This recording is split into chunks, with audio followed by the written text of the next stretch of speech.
Hey everyone, and welcome back to another episode of Tax Fun with Taxium.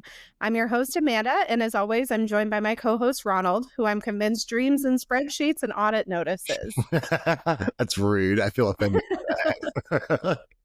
I gotta keep you on your toes, right? Mhm.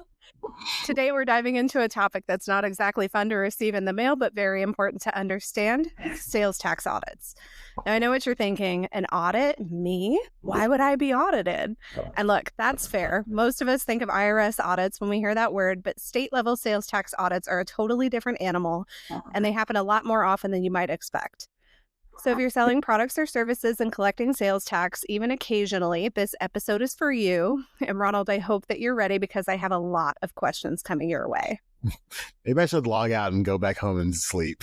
I mean, the title of the episode is called Audit Time Run. That's what it makes you want to do sometimes. Yeah, but we have to stay and we have to help the people understand so that they don't run and then, end up fugitives. Yeah, that's a good one. Better to pay the piper. You can't outrun the piper. Right. Yeah. This day and age, everybody, they'll find you. Mm-hmm. Okay. So let's start with the basics. Ronald, what exactly is a sales tax audit? Yeah, it's just an indication that the state wants more information from you and more explanations. And they've got a whole process around it, but it's basically just they need some explanations of what happened and why. How is it different from a typical IRS audit? Yeah, IRS audits, like you said, totally different beast. They're looking at all kinds of separate things. Sales tax is more focused, or I'm sorry, especially focused on the transactional stuff that's happening. Who did you sell to and what jurisdiction? Why did you tax it this amount? Where did that tax money go, depending on what happened? When did you pay the state and why? All those kinds of things. So, we definitely focus more on the sales tax side, but I'm sure the IRS and income tax and all those other audits are especially painful as well. Yeah, absolutely. So who conducts the audits? Are we talking about state departments of revenue, local municipalities, both? The devil. I'm just kidding if you're an auditor or somebody who works in the state departments. But yeah, it depends on who the jurisdiction and control is. For some states, it's at the state level. For, our friends in Colorado, they've got, I can't remember, 82 or something independent jurisdictions that could be responsible for an audit. So, wherever it's coming from, be prepared. But now it's not just the state that can audit you. Yeah. Now, how does an audit start? Does someone report you? Is it random? Is it algorithmic? What makes a business more likely to be selected for an audit? Yeah, great question that we're never going to fully have the answer to. All we do is get stories along the way because the states aren't going to tell people their methodology because then people will find ways to work around it, so they kind of keep it a secret. But lots of times we see that if a company you're related to gets audited, you might get an audit. So if one of your vendors gets audited and you show up on a purchase order somewhere, boom, you might get an audit. One of your suppliers, one of your customers, could be they saw your commercial somewhere on an advertisement and then, hey, we don't recognize this business. Let's audit them. But whatever the reason or the case might be, super imperative that folks be prepared because we should all be assuming it's not if I get audited, but when. And if so, then what happens? Yeah. And just so we're clear, if I get a notice, how much time do I have to prepare? What does the initial communication look like? Email, letter, smoke signal? Yeah, as with everything with sales tax is going to depend. They're going to tell you very explicitly, what their rules are, right? When it comes time to get paid and all this stuff, they're not known for being unclear or gracious either, for that matter. But they're going to tell you, hey, we expect a response in 5 days. Right. We've done this pre-calculation. And even if it's wrong and based on who knows what, you owe us $30,000, $300,000. You have 5 days to respond. With no response, we're going to close your accounts, levy your accounts, freeze this, do that, So it really puts people in a pinch to where when that time comes, it's not likely you're going to have months and months and months to prepare and all this other stuff. Absolutely. And so let's get into the when and why of it all. What are some common triggers for a sales tax audit? If we could just go into that a little bit deeper. Yeah, we're never going to know why the state exactly is going to do things on their own, but there's definitely things that businesses do that can, cause the state to want to take a closer look at things. We talked about registrations before. A lot of states have different thresholds, so it passes the eye test in a way that a company who's new to whatever state, when they get registered, they're probably not making a gazillion dollars in sales right away, right? But Hmm. if they get registered and say, hey, registering June 1st in Kansas, and on that little form, we're doing $10 million in sales a month. Kansas is going to be like, wait, hold on. You didn't hit Nexus sometime before this. You went from 0 to $10 million right away. That can trigger an audit. We see lots of time companies have physical presence in a state and they're registered with the Secretary of State through contractors, employees, various other things. They have local business licenses. Any of these state departments, maybe they're not efficiently connected. We've definitely talked to auditors who have told us they get reports from various other departments to be able to cross-reference. Great. Let's look at the Secretary of State report. Which 1,000 companies show up here that don't show up for the sales tax? Easy pickings there. So, yeah, all kinds of ways. Incorrect back filings sometimes, if there's a discrepancy, if the sales and tax dollars jump super high, super quick, or fall super low, super quick. We've seen that, all kinds of stuff. So, in either case, it's always super important to make sure your house is clean and being clean and neat and tidy along the way, because you never know when you're going to have visitors.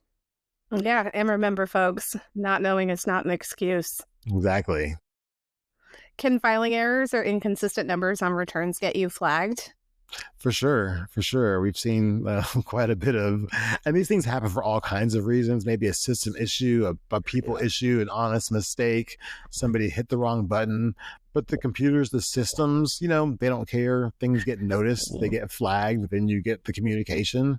So definitely, like we talked about before, having something too big, too small, or that just looks a lot different than what you've done historically, even if it's totally accurate and above board, just the variance could cause that. So, they don't have the people power to look line by line at every single business's transactions as they come in real time and all that.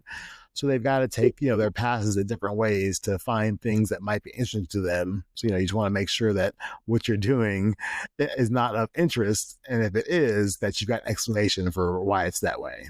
Yeah, absolutely. Would you happen to know, do certain industries get audited more than others? Why would a restaurant, for example, be more likely to get audited than a graphic designer? Yeah, for sure. And there's some, a little bit of rhyme and reason to that and a little bit of bad luck. It's like that thing about sports cars being red have higher insurance than sports cars that are black or other colors. And there's probably enough data out there that people driving these red cars get more tickets. So then everybody driving a red car ends up paying more. So, it kind of rolls like somewhere along the lines with that stuff. I don't know. We're going to need to pause here real quick. I totally had a brain fart. What was your question again? Why do certain industries get more audited more often Okay. than others? Okay.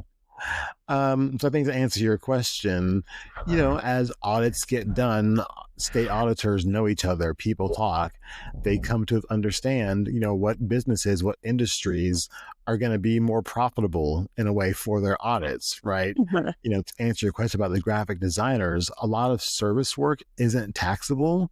So those audits, while they may produce stuff, it's just not going to be as fruitful revenue wise for the state as auditing somebody who's going to have a lot more tax implications and maybe a lot more, tax dollars due. But either way, folks should be ready no matter what industry you're in. But, especially if you're in those, which is a lot of people, right? Selling across product lines, channels, services, all these things, the more complicated the business, the more ready you should be for a potential audit. Yeah, absolutely. Okay, here's a big one. Can getting audited in one state lead to audits in other states that where I sell? Yeah, they would tell you unofficially, no, it's totally disconnected and there's no, blah, blah. But we've talked to enough auditors that have said, off the record, hey, we know each other, right? There's not like 5 million auditors in the US doing this in, independent silos. There's maybe a few hundred, at any given time, maybe a few more than that. But, it's a very small number, comparatively speaking, working in these state departments. And so, they talk, right?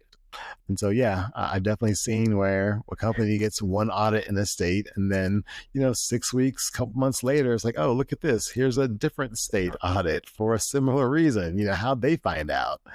And you don't really get an explanation, nor do they have to give you one. It's you got caught, give us answers. And even if they tell you, yeah, John, my buddy, the auditor from state X told me, what are you going to do then? You don't get to complain to the piper about not having had your house in order. Yeah. So, that question, while it's interesting for all, our use cases, that was kind of irrelevant because, yeah, you don't get to, you're on their court of law, not the other way around. Right. And how far back can a state look when they audit a business? Is there a statute of limitations? Yeah, it's going to vary by state. Some are a couple of 3 years, some are 5, some are 7, some depending on the infraction could be unlimited. But, again, super important to have that house in order because they're not just going to be they may not be looking at last month's stuff, 2 years ago. So most businesses, need to be especially sure that what they've done presently and historically is going to be clean because once that audit comes, they're looking for money. That's all they're looking for. They may be nice about it. They may not find anything, but they're not run off of being our friends and cutting us deals and letting us off the hook. If businesses mess up and do this right, it actively costs the state money, and their goal is to recoup the money. Mm-hmm. Okay, so now let's say I got the letter. What happens next? What kind of documentation does the state typically ask for in a sales tax audit? Yeah, they're going to walk you through some things around timing on that letter. Mostly what we've seen is that, they're not going to look at every transaction with you for the past 10 years, line by line. They'll usually have some specific sample in mind, either based on why they audited you or some other reason. So let's say they tell you, yeah, we're talking about, May of 2021, show us these specific invoices. Or show us a handful of invoices from May of 2021. Tell us how and why you assess the tax this way, and talk us through the tax dollar flow and if and what got paid to the state. Mm-hmm. So, we talked about along the way, just keeping things clean and operational friendly to be able to explain this stuff. But if, the person can't tell them, oh, yeah, I used this tool to calculate tax, or I looked at the tax rate on the website back in May of 21, and it said then that software was taxed at, whatever, 0.2% in this jurisdiction. And here's the return where we paid the state that 0.2% in that jurisdiction. It makes it real hard to, I don't want to say fight back, but to explain your position if you don't understand it well enough yourself and why things were done. Right. What about exemption certificates from customers? Do those need to be provided as well? Absolutely. And that's a huge part of the justification. And that's, kind of what you're talking about before with do some industries get audited more and why? But folks dealing with heavy exemption certificates, got to be ultra aware because that's a super easy source of audit revenue. I believe it's over 80% of the audit revenue comes from lack of certificate handling, lack of proper certificate handling. And that should be an easy one, right? Get the certificate, validate it, store it, have it ready come audit time. But most folks, what they end up doing, practically speaking, if they're using QuickBooks or a Shopify or BigCommerce or whatever their invoicing system is, there's always a button that says click here to be exempt. When they click it, that system will exempt that account for eternity. And then most people don't think to go look at the real certificate and say, hey, this Florida certificate, I should be getting a new one every year because it expires. Mm-hmm. Even though I know Joe Shop is exempt, the state requires me to have a new one of these every single year. So come audit time, when they're looking at those transactions, if they can't, they're going to see an invoice with no tax. The next question is, why is there no tax? Oh, I resold it to Joe's Schmo's resale shop. Great. Where's their resale certificate? Dated 2021 of May. Well, I don't know. I don't have it. Well, great. You owe that tax to the state now. Mm-hmm. There's not really a conversation there. You may get lucky. They may give you some time to contact Joe and try and get it, but I wouldn't bet on that. And they don't have to. The expectation is you have it at the time of the transaction. You're validating it at the time of every transaction. So there's no excuse for you not to have it when they come looking for it. Right. And in your opinion, how detailed do my records need to be? Do I need to show individual receipts, or will sales reports from my POS to e-commerce platforms suffice? They're going to need to be detailed. I mean, the reports are the summary level data. And if there's some kind of audit, that's basically them saying that what you've given them summary level wise isn't good enough. So now they want to dig into your business. So yeah, y'all should be prepared to show them, in specific invoices, specific line items, and justify the minutia. Why'd you charge shipping at 4% in Ohio and then charge 3% for software or something else, blah, blah. So, I mean, people should be able to have very, very detailed stuff. And, hopefully they're using systems for this kind of stuff. It's going to make it a lot easier, whether it's a QuickBooks or a Shopify or an Amazon or whatever. You should be familiar, but that's going to house most of that data. Or if you're using a tool like an Avalara, Vertex, TaxJar, or the like, a lot of those tax transactions will live there.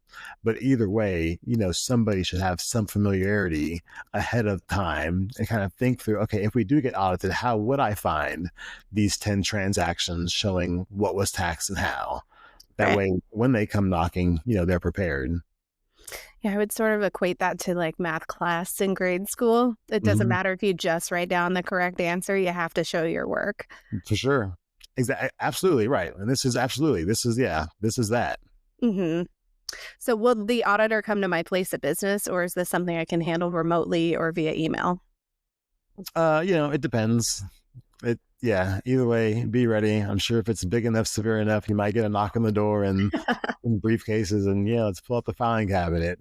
But, either way, it's the same kind of process, right? They're going to dig through your stuff and want to understand the reasoning behind the things. And, how a company approaches sales tax should be pretty uniform across states and jurisdictions. And if you've got that buttoned up, pretty easy explanation. But, if you're trying to handle this state by state or jurisdiction by jurisdiction, it becomes kind of a nightmare, and the audits will expose that, because then it's, well, why'd you do this? I don't know. Why'd you do that? I don't know. Not a good look. Okay. I have a question for the runners. What should I not say or do during an audit? What kinds of behaviors or responses will make things worse? Always want to speak in English, right? Don't act like you don't understand what they're saying. Little joke there. I mean, what can you do? You're playing ball in their court. They're going to tell you what they want and how, and the best thing you can do is just comply. Mm-hmm. At that point, I won't say you've been caught, because you may not have done anything wrong, and not every audit, leads to penalties and fines. You could get out scot-free and it could be painless.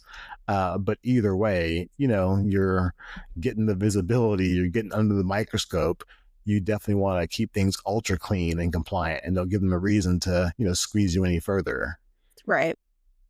And that's not to say don't just blindly do what they say. Definitely talk to, some experts, get some consultations, because as we've seen many times, even the state interpreting their own things can lead to some, confusion.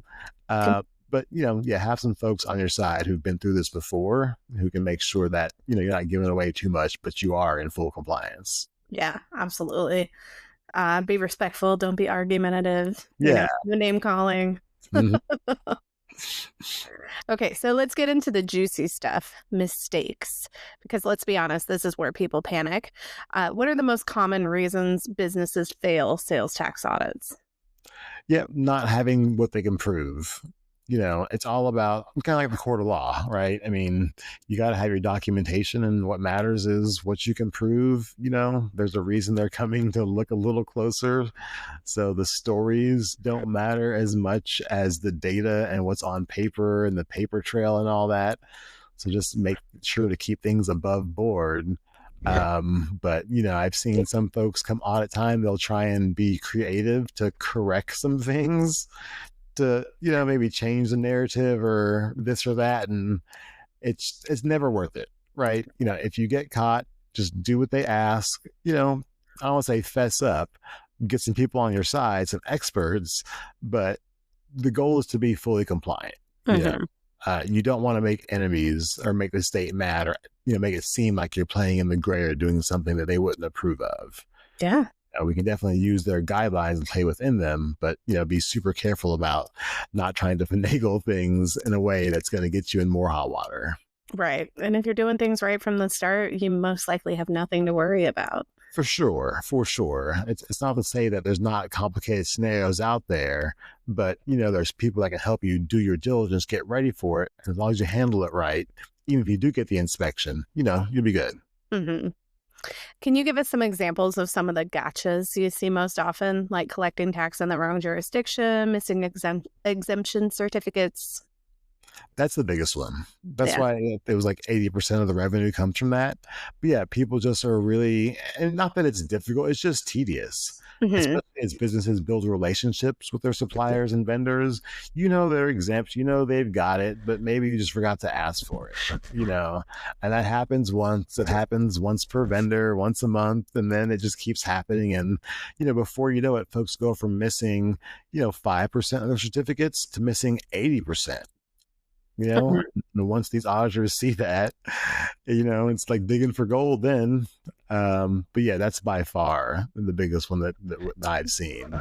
I have seen some stuff around product taxability being wrong. And so when I first started in tax stuff, I used to think the state would care only when they were missing dollars, right? But I've had some clients get audited for overpaying the state. Wow. They were improperly charging tax on their service. They were giving it back to the state. They weren't keeping it. Somehow the state found out and said, well, we don't want this extra money. We want you to do it accurately. Yeah. So now, do these back filings to get the refunds, give it back to your customer. And also here's an audit to boot. Right. So fun times. What about commingling funds, like using collected sales tax for operating expenses? Is that a red flag? Oh, yeah. Big no-no. Do not touch Uncle Sam's dollars. Yeah. Big no-no. I mean, and that's kind of difficult how folks, I've seen some companies set up separate bank accounts. It's going to live in a different GL account, but somebody's got to be ultra aware of where those state dollars are going and make sure, you're supposed to be a pass-through as the business, right? Not like a holding repository or a partner and whatever. You don't get to use the funds. It's not a loan. It needs to go from the customer to you. The business holds it exactly long enough to remit it, and that's it. If you're supposed to remit it monthly, you remit it monthly. If it's quarterly, you do it, 4 times a year, right? It's not, I'm going to, skip this one, use it, and then pay back double on the next one. Yeah, I would not mess with that. Give the piper their due and keep it moving. Yeah, absolutely. Okay, as a follow-up to that, can an audit result in criminal charges, or are we usually just talking about taxes and penalties? Ooh, you take that one. I mean, the short answer is yes. Yes, it can result in criminal charges. You can be held personally responsible for, misappropriating tax funds or not collecting tax or any of that stuff. I think it was a few years ago, we saw that case in New York where the state of New York sued a former employee of a company because they said that now people who make decisions impacting sales tax and the state's ability to collect revenue are just as responsible as the company themselves, even if they don't work there anymore. Right. Right. So if you knowingly made a choice that cost the state dollars 3 years ago at your old job, and they find out, they can hold you personally, which is kind of crazy. But also at the same time, for most companies, I can't think of a good reason not to follow the compliance law. But Yeah. sometimes folks make choices for whatever reason. And yeah, the state's like, no more getting away with this stuff. So keep that stuff in order. Yeah. All right. So now let's offer our listeners a little bit of help. What steps can a business take right now to reduce their risk of being audited? Have somebody review the current processes and everything involved. So often when it comes to this stuff, it kind of gets lost in the weeds. Maybe somebody set up QuickBooks or BigCommerce or Shopify to calculate tax or do this or do that, years ago and didn't look at it since then. Maybe they set up tax codes or they were looking at this site to get the tax rates, and who knows, right? But like there's Mhm. so many different tools and information out there, reviewing this stuff once or twice a year just to make sure that your processes and methodologies are up to date would go a huge way. That's going to Right. expose a ton, especially around exemption certificates, product service taxability, where you're taxing and how. But that stuff is tedious and folks have other stuff to do, but it goes a long way in kind of like brushing your teeth before a dentist or flossing before the dentist. It goes a long way when it comes time to get in that chair. They can still tell. Yeah. Water pick does not count. Are you sure? uh, what kind of records should every business be keeping for sales tax purposes, and how long should they hold on to them? I mean, I'm hoping most businesses are using some kind of like digital system, whether even if it's email or something. So ideally indefinitely, right? Because if you're using a QuickBooks or a Google this or Amazon that or Shopify, as long as you have that account, that data should live there for forever. If for some reason you happen to not, keep using Shopify or something, download all the data in it, put it in a folder somewhere. But I would retain that until eternity, just in case it doesn't cost anything to really store it, right? Mhm. We're just talking about cloud storage, which is super cheap. Even if it costs $20 a month or something, you just never know until you sell the business. And even then, you probably want to keep it for a few years. Yeah. But I would just keep everything for as long as the business is alive and then a few years after that. Yeah. And if a business does get audited, should they go it alone or bring in outside help like a CPA or a sales tax consultant? Yeah, definitely never go it alone. Um, that's not to say you should definitely go pay for an outside consultant, but at Right. least talk to them first, weigh the cost of everything. Maybe there's some things they could do for you. Maybe you could do it yourself, but at least have the conversation and get all the information and then decide. Mhm. But, in our experience, most companies, even if a person internally has been through an audit before, it's almost easier and more efficient to work with somebody who's done this many, many, many times to be able to get you through it the most cost effectively, the most efficiently, and Right. with the most peace of mind. And who wants to, bear the burden of misdoing an audit as an internal employee? Mhm. Wouldn't you want to outsource that? And then if it doesn't go, as cheaply as you thought or something, you've got a layer of protection there. Yeah, absolutely. And what can they do after an audit to make sure they're not caught off guard again in the future? Maybe put some good vibes in the world, burn some incense. Um, I don't know. Nothing, right? Keep your You house know, clean. keep your house clean, right? It's like, getting an audit. I don't know if it necessarily increases your chance of getting another audit. And I don't know if not already having had an audit increases your chances of getting one. But either way, it doesn't matter. Mhm. You're never going to know when it's your turn to get called. So, like you just said, just keep your house ready. Mhm. Yeah. So here's the bottom line. Sales tax audits are scary, yes, but they are also survivable. And more importantly, they're preventable to at least some degree. The better your records, the cleaner your filing, and the more consistent your process, the less likely you are to get tripped up. And if you do get audited, staying calm and organized can go a long way. Okay. So now let's lighten the mood, shall we? We ready for that time of the episode? Yeah. Hey, Ronald, why did the auditor get kicked out of the bakery? Why? Because every time someone said dough, he tried to withhold it. Poor auditor. That was the most forced laugh that you've given to one of my dad jokes so far. Sorry, it was a little doughy. Thank you. It's better than cheesy. All right. That's it for today's episode of Tax Fun with Taxium. Thanks for listening. And if you learned something or now feel a tiny bit less terrified of the audit letter, share this episode with a fellow business owner. And remember, being proactive beats being reactive every single time. And until next time, stay curious, stay compliant, and stay calm.